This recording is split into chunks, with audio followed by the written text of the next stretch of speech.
What if everything we thought about air superiority in the Middle East changed in a single night?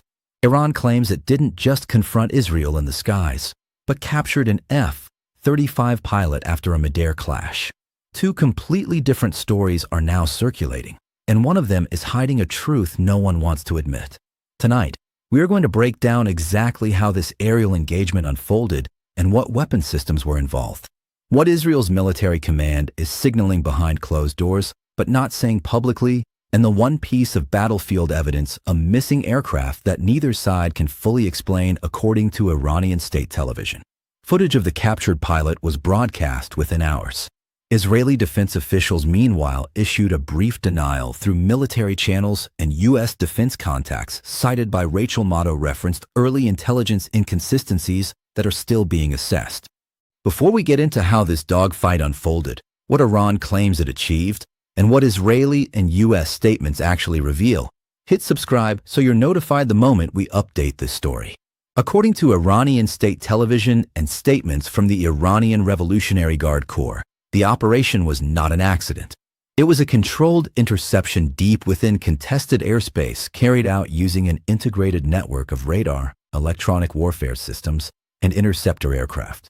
Iran claims that its air defense grid detected an incoming Israeli F-35, one of the most advanced stealth fighters in the world, attempting to penetrate Iranian-monitored airspace for what they describe as a reconnaissance or pre-strike mission.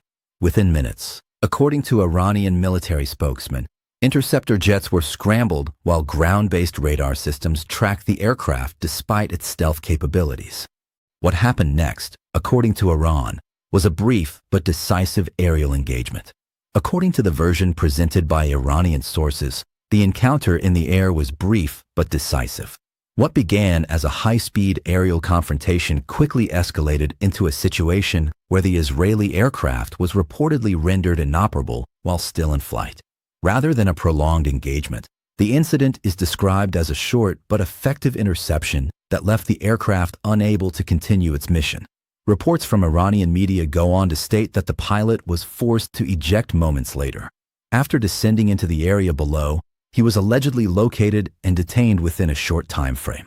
Specialized units were said to have been deployed rapidly, securing the landing zone and taking control of the situation before any external recovery or extraction effort could be carried out. While the fate of the aircraft itself remains less clear, Iranian officials suggest that it either crashed upon impact or was destroyed shortly thereafter. However, in their framing of the event, the physical loss of the aircraft is not the central point. Instead, they place far greater emphasis on the capture of the pilot, portraying it as the true strategic achievement of the operation.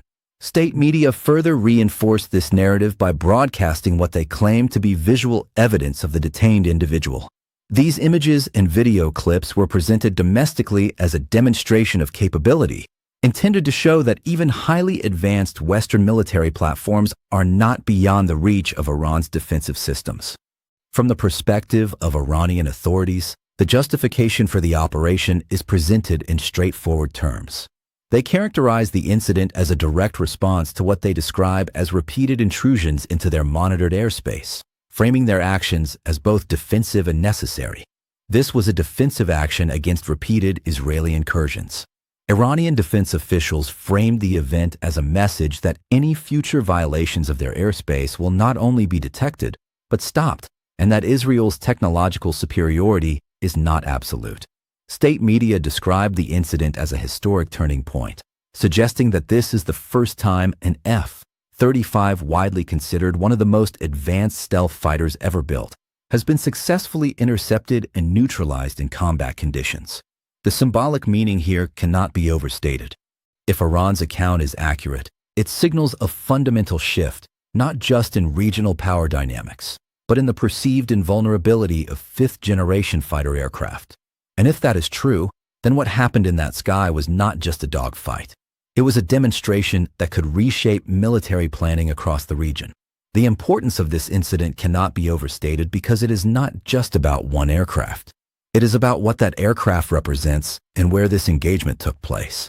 The contested airspace where this encounter reportedly occurred sits along one of the most sensitive military corridors in the Middle East, a region that connects Iranian defensive perimeters with Israeli operational reach. This is an area long monitored by both sides where surveillance missions, electronic probing, and shadow engagements have been quietly increasing over the past several years. The F-35 itself is not just another fighter jet. It is a platform designed for deep penetration missions capable of evading radar, gathering intelligence, and striking high V-value targets with precision. Israel's fleet of these aircraft is considered a cornerstone of its strategic deterrence, enabling it to operate far beyond its borders without detection. According to military analysts, any successful interception of such an aircraft would suggest a breakthrough in radar tracking, electronic warfare, or both. Iran has long invested heavily in layered air defense systems, combining domestically developed radar with imported technologies and reverse-engineered systems designed specifically to counter stealth capabilities. What makes this region particularly critical is that it acts as a buffer zone between Iranian-controlled territory and areas where Israeli intelligence operations are believed to be active. Control of this airspace, even temporarily, has implications for surveillance dominance, missile defense coordination, and early warning systems. Analysts have warned for years that this exact type of encounter, a direct aerial engagement between Israeli stealth assets and Iranian defense systems, would be Iran's first priority in any serious escalation scenario. And now that prediction is being tested in real time. But what the Israeli military said in response, and crucially what they didn't say, immediately became the second story.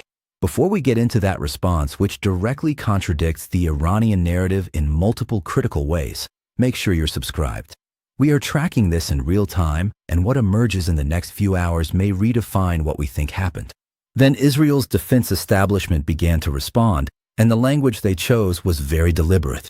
According to a senior Israeli military official speaking through official channels, there has been no confirmation of any Israeli pilot being captured.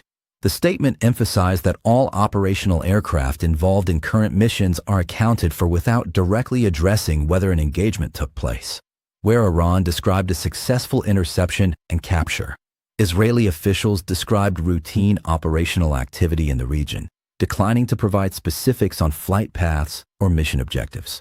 Where Iranian state television broadcast alleged footage of a detained pilot, Israeli defense sources dismissed those visuals as unverified and likely fabricated.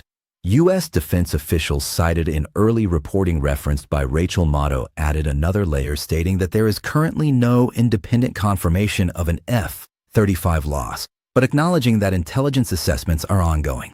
What the Israeli military did emphasize was the continued operational readiness of its air force, asserting that its strategic capabilities remain intact and unaffected. But what the Israeli statement did not address, and what military analysts immediately noticed, was the absence of a direct denial of an aerial engagement itself. There was no explicit confirmation or rejection of a dogfight, no detailed timeline, no explanation for the specific location Iran claims the incident occurred. This stark difference between the two narratives immediately sparked debate across every major intelligence community in the world, and it raises a question that cannot yet be answered. Who is telling the full story and why? Military analysts immediately began assessing what this incident could represent beyond the immediate claims and counterclaims. According to analysts at institutions such as the Institute for the Study of War and former NATO air commander speaking to international media, there are three critical layers to this situation: technological credibility, escalation risk, and narrative control. First, the technological question. If Iran has indeed demonstrated the ability to track and intercept a stealth aircraft like the F-35, it would represent a significant shift in modern air combat assumptions. However, analysts caution that confirmation requires independent verification, which has not yet emerged. Second, the escalation ladder. Historically, direct engagements between Israeli and Iranian forces have been limited, often conducted through proxies or indirect strikes. A confirmed mid-air dogfight would represent a move into a far more direct phase of confrontation, one that reduces reaction time and increases the risk of rapid escalation. Third, the narratives themselves. Iran benefits from demonstrating strength and deterrence, particularly in the face of ongoing tensions.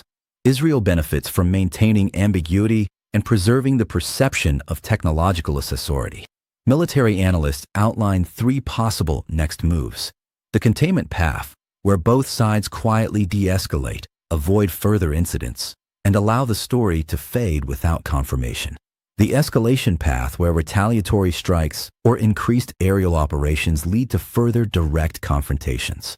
The diplomatic off-ramp, where international actors, including the United States and European intermediaries, push for back-channel communication to prevent miscalculation. Economic implications are already being felt. Energy markets are reacting to uncertainty with concerns over potential disruptions to regional stability and shipping routes. Across the globe, attention is fixed on the situation, as even the slightest hint of escalation has the power to send shockwaves through energy markets and disrupt supply chains far beyond the region. What stands out most is not just the incident itself, but the stark contrast in the narratives being presented. Each side is shaping its version of events with clear strategic intent, leaving the truth somewhere in the middle, still out of reach. On one hand, Iran presents this as a decisive success, claiming it brought down one of the most advanced fighter jets ever built and captured its pilot. On the other, Israel maintains that its forces remain fully intact, rejecting any confirmation of loss. Between these opposing claims lies a reality that remains obscured, one that neither side appears ready to fully reveal. The coming hours will be critical. Whether this moment fades into a contained episode or grows into something far more serious will depend on what unfolds next. Independent verification through satellite data, intelligence reports, or credible external sources may eventually bring clarity. Until then, uncertainty itself becomes part of the story. Beyond strategy and military capability, there is a deeper lesson here. Situations like this remind us how fragile stability can be and how quickly tensions can escalate when communication breaks down and trust is absent. The real cost of conflict is rarely limited to those directly involved. It extends to economies, societies, and ordinary people far removed from the battlefield. For now, the world remains in a state of watchful anticipation, waiting to see whether restraint or escalation will define what comes next.